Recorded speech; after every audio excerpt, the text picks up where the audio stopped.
associating me with that Duke the Jeweler situation because I went to the Boosie pool party and he happened to be there and he happened to be standing on me. Boosie Boaz just shook the whole rap game to its core. He's officially taken a federal plea deal, and word on the street is that this move could have Jay Prince and his infamous Dice crew sitting right in the feds' crosshairs. This isn't just another rapper catching a gun charge. Nah, the whispers say this might explode into a full-blown takedown of a dice racket that's been bleeding rappers for years. Now here's the real kicker. The very same feds who've been quietly digging into the murder of Duke the Jeweler and those shady dice games that went down before his death are circling back. They're retracing every single name connected to those nights. And guess what? Boosie's name is on that list too. And with him now cutting a deal with Uncle Sam, everybody's asking the same question. Did Boosie flip just to save his own skin? Or is he about to drop names that could finally crush one of the most feared circles in hip-hop? Because if even half the whispers are true, Jay Prince, the man accused for years of running Houston's notorious check-in culture, might finally be facing federal smoke you can't sweet-talk your way out of. The streets are buzzing, the blogs are watching, and people are reading between every line, wondering if Boosie just served mob ties up on a platter. And crazy enough, it all circles back to one night, one deadly dice game when Duke the Jeweler lost his life. That's where the chain reaction began. And now the so-called friendly games that always left outsiders broke are finally under the microscope. Dice games been part of Houston's underground for decades, but the ones tied to Jay Prince Jr., whole different beast. These ain't no friendly basement rolls. These are invite-only high-stakes battles where the buy-in is big, the pressure is bigger, and the infamous check-in rule makes sure mob ties know exactly who's stepping in that room. But according to the streets, there's a dirty little catch baked right into these games. Word is, there's a whole playbook in motion. Lure rappers and big spenders into a private spot, flood the room with liquor, stack the table with cash, and then let those dice dance. Charleston White even dropped hints about it, but only the sharp ears caught the message. Here's the setup, 3-man rotation, smooth as clockwork. One's rolling, one's holding, one's swapping, and those dice, they ain't fresh out the pack, they're cooked up, weighted, shaved, tweaked till the odds tilt right where mob ties want them. The formula's simple, the house always wins, Jay Prince Jr. takes a reported 30% cut, and everybody else leaves with their pockets way lighter. But everything went sideways the night Duke the Jeweler showed up. He wasn't no rookie, no easy mark. He came in ready to play with stacks and confidence.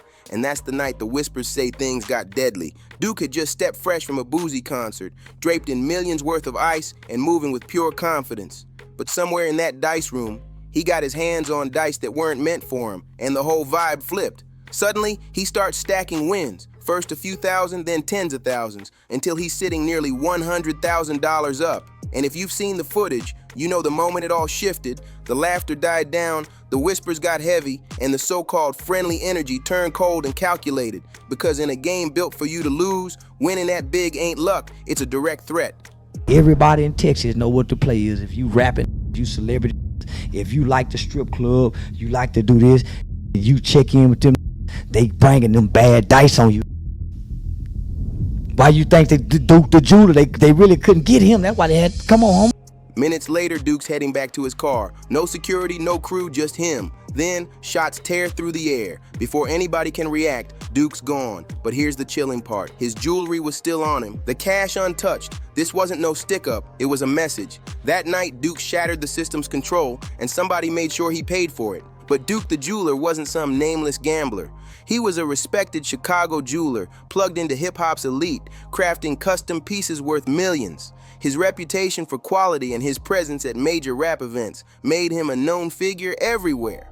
So when Boosie invited him to Houston, Duke thought it was all business. But what he walked into was a setup he never saw coming. And the detail that made the feds lock in, every last piece of jewelry still on his body when they found him. Even Duke's Louis Vuitton bag, stuffed with over $1 million worth of custom jewelry, didn't leave that room with him. Instead, it somehow ended up sitting at Boosie's spot. Now, Boosie's story, he claims Duke asked him to hold the bag during the dice game, and after the shooting, it just stayed in his possession. But the streets and the feds both know it's not that simple. Because here's where it gets grim. Duke's phone went dark right after it pinged near Boosie's recording studio, and federal investigators say they've got more than suspicions. They've got surveillance footage, text threads, and actual witnesses placing Boosie's circle right in the middle of Duke's final hours. That's not speculation, that's evidence stacking, and it gets even heavier. The feds are pointing the finger at Boosie's own nephew as the possible trigger man. Instead of blending this into Boosie's other legal messes, the feds split Duke's case into its own separate federal murder probe. Translation: this one's getting undivided attention, every single detail under a magnifying glass. That Louis Vuitton bag isn't just a bag anymore, it's a smoking gun in the eyes of the feds. It's the detail that stamped Boosie's name into federal files, and it's why his plea deal suddenly looks way bigger than a simple 2023 gun charge. Prosecutors didn't bundle this up by accident. They carved it out on purpose, a classic Fed strategy. When they isolate a case like this, it's because they want laser focus, maximum pressure, and a way to squeeze someone until the truth cracks wide open. The feds know how to play chess. They can dangle a little leniency on one case if you feed them answers on another. And the Duke case, it's packed with landmines for Boosie's camp. Duke's phone, the last digital breadcrumb of his life, pinged right by Boosie's recording studio before it went dead. That's not the kind of clue the feds just brush off. Then there's the physical evidence investigators say they found inside Duke's rental car, linked straight back to Boosie's inner circle. Stack that with witness statements, and it's no mystery why the investigators are circling tighter and tighter. And here's where it gets dangerous. Rumors are already swirling that some of Boosie's own people are talking. Once the feds get even one person to crack, it snowballs. Stories start shifting. Timelines collapse, and suddenly the only way to protect yourself is to hand over exactly what the feds want. So picture being Boosie. He's staring down a federal gun case, a standalone murder investigation, and the possibility that his own circle could flip at any second. At that point, cutting a deal might start looking like the only lifeline left. And let's be real, there are only two names big enough to flip on here: J. Prince Jr. or his father, J. Prince. That's why people are saying this is bigger than Boosie. It's about legacy and power. Two of the most infamous dice games under J. Prince Jr.'s watch ended in tragedy. Duke the jeweler, gone just hours after a game, and Takeoff, killed right outside another. Different nights, different circumstances, but the same haunting pattern that keeps pointing back to mob ties. Big money, big names, and bullets before sunrise. This is the dark cycle that keeps replaying. Industry voices aren't biting their tongues anymore either. Whack 100 has straight up accused J. Prince Jr. of running dangerous setups, exclusive games designed so rappers can't win unless the house says so. And Charleston White, he's been warning folks for months, calling these dice nights traps, run with rigged dice and suffocating control where one wrong roll or even the wrong win can mark you as a target before you leave the table. The picture is clear. This isn't gambling. It's an ecosystem of manipulation where trust is an illusion and the real game is power. But here's the explosive twist. If Boosie actually starts naming names from the inside, the entire check-in culture that has gripped Houston for years could implode overnight. And when you shine that kind of light on the shadows, you realize the streets ain't the only ones paying attention. Word is, some artists are already moving different, quietly backing out of Houston shows, ducking events where mob ties has a presence.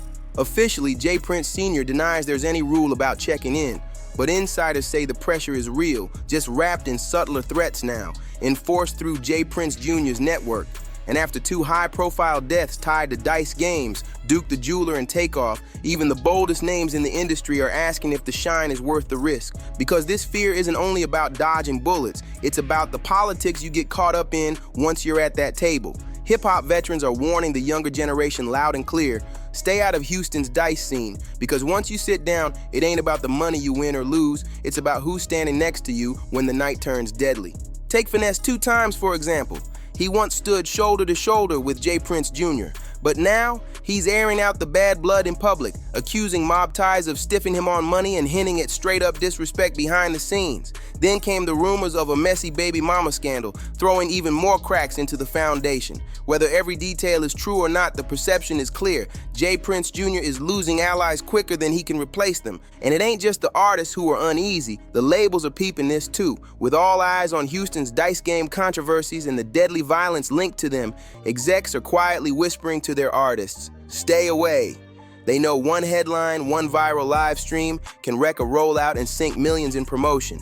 No brand wants their name attached to an event that could flip into a crime scene before the cameras stop rolling. That's why Boosie's plea deal is scaring people. It isn't just about Houston, it's about the ripple effect. If he really starts naming names, the shakeup won't stop at mob ties. It could rattle the entire rap industry from the ground up. But before we get to the big picture, let's zoom back in on the empire at the center, mob ties itself.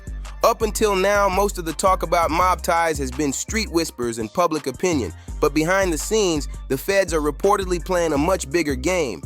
And this one could stretch straight into Houston's own police department. Recent federal sweeps in the city have already dismantled entire drug rings and violent gangs, with agencies like the FBI, DEA, ATF, and even ICE all linking up with HPD. And here's the catch. Those operations weren't about locking up small-timers. They were about chopping down entire organizations, from the street soldiers pulling triggers to the masterminds moving the money.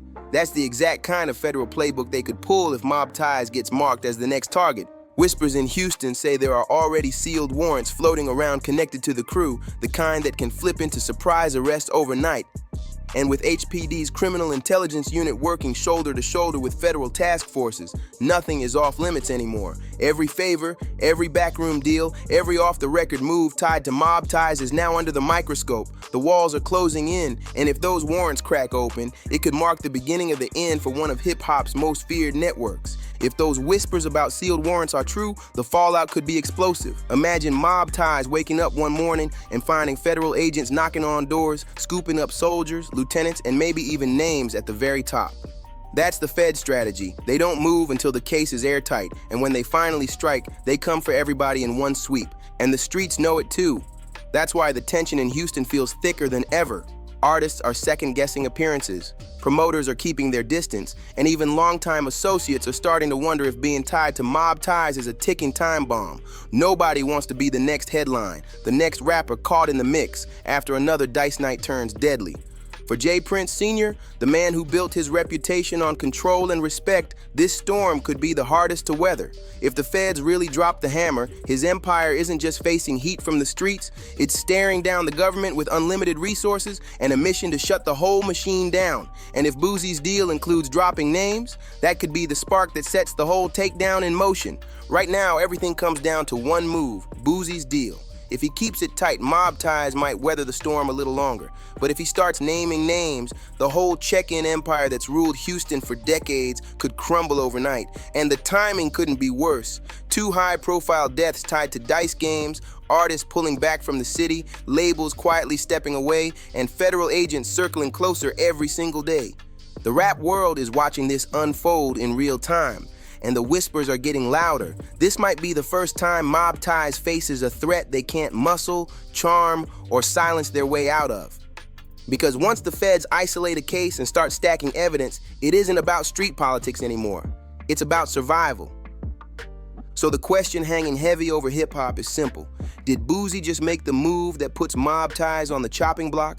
Or will J. Prince Sr. and Jr. find a way to slip through the cracks one more time? Either way, the walls are closing in, and the dice that once felt loaded in their favor might finally be rolling against them. But all it might take to blow this whole empire wide open is one single piece of hard evidence, like a leaked video from those infamous dice nights. If something drops showing exactly who was in the room, who was stacking the cash, or who gave the green light for certain moves, then it stops being gossip and turns into case-closing material. And that's the nightmare scenario for Boosie.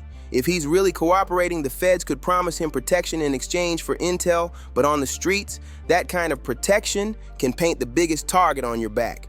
Once people believe you're feeding the other side, your name doesn't stay in whispers. It starts showing up in threats. So the question remains, are we watching the beginning of the end for mob ties, or just another chapter in a game that never ends? Let me know what you think in the comments. Don't forget to like, subscribe, and share this breakdown, and I'll catch you on the next one.